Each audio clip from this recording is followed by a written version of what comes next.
Assalamualaikum warahmatullahi wabarakatuh. Selamat pagi teman-teman dan ibu dosen. Perkenalkan, kami dari kelompok 7 yang beranggotakan.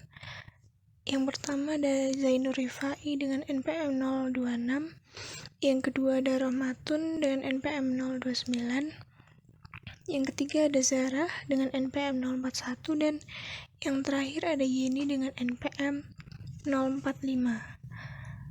Nah, kami di sini akan membahas dan mempresentasikan hasil kerja kelompok kami dengan materi yang berjudul publikasi hasil penelitian.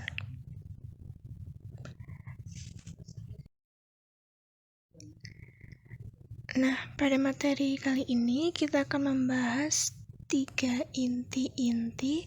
Nah, yang pertama ada mengapa dipublikasikan, yang kedua di mana untuk mempublikasikan, yang ketiga apa yang harus dipublikasikan, dan yang keempat bagaimana cara mempublikasikan. Selamat menonton.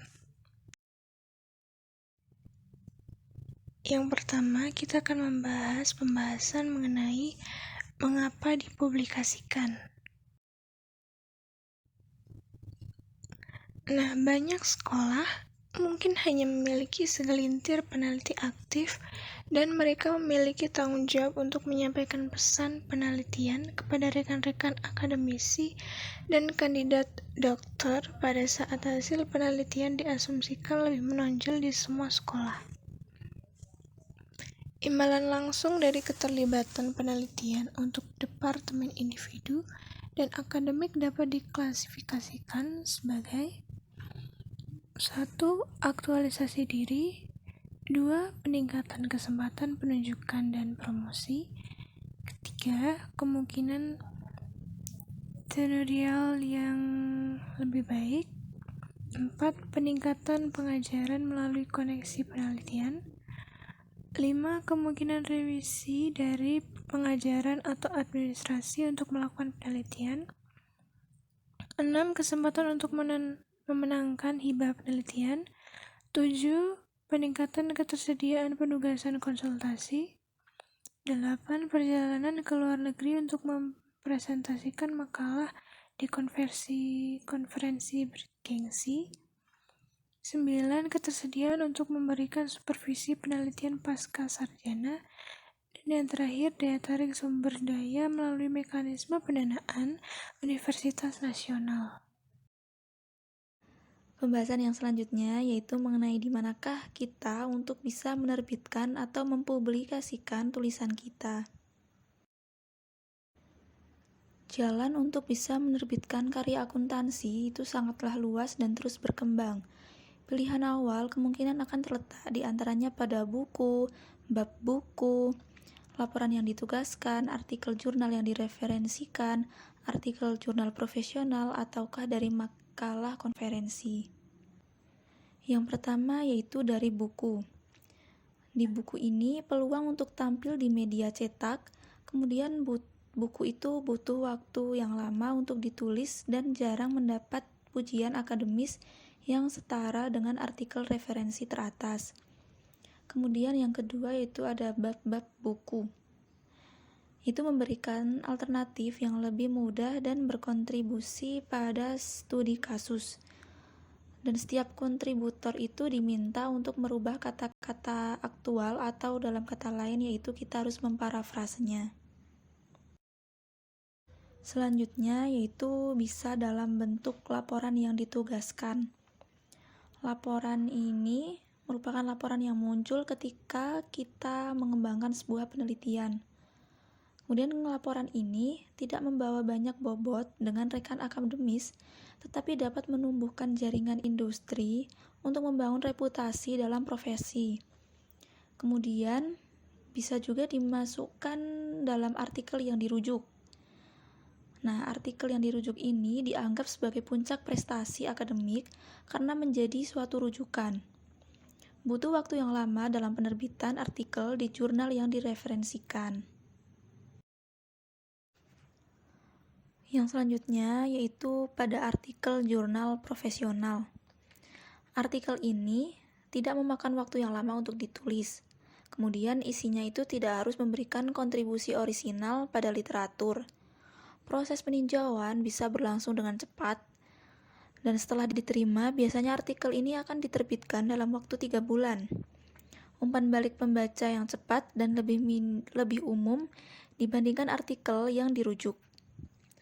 Kemudian yang ke-6 selanjutnya yaitu bisa dalam bentuk makalah konferensi.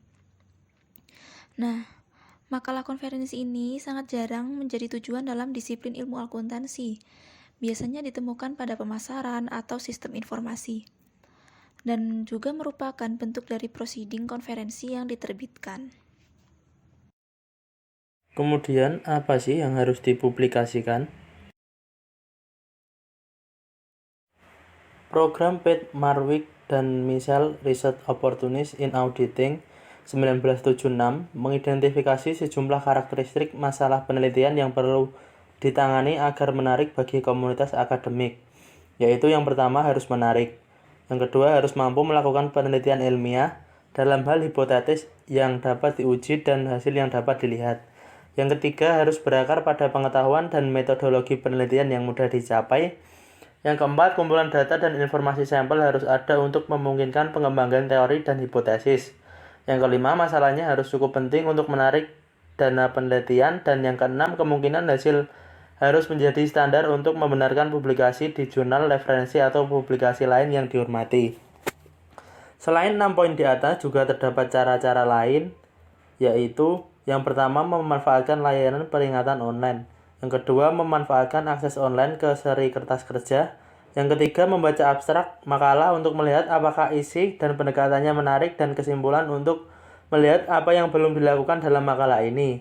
Dan yang keempat, membaca antologi penelitian terkini. Dan yang kelima, menghadiri konferensi untuk melihat apa yang sedang dikerjakan orang lain. Topik penelitian di bidang akuntansi dan keuangan dapat dikelompokkan secara luas, yaitu yang pertama area analitis dan non-empiris. Ini terdiri dari eksposisi formal dan sangat matematis berdasarkan literatur ekonomi informasi dan teori utilitas. Dan kembali ke fundamental dengan fokus pada pengukuran atau nilai dari informasi akuntansi untuk pengambilan keputusan.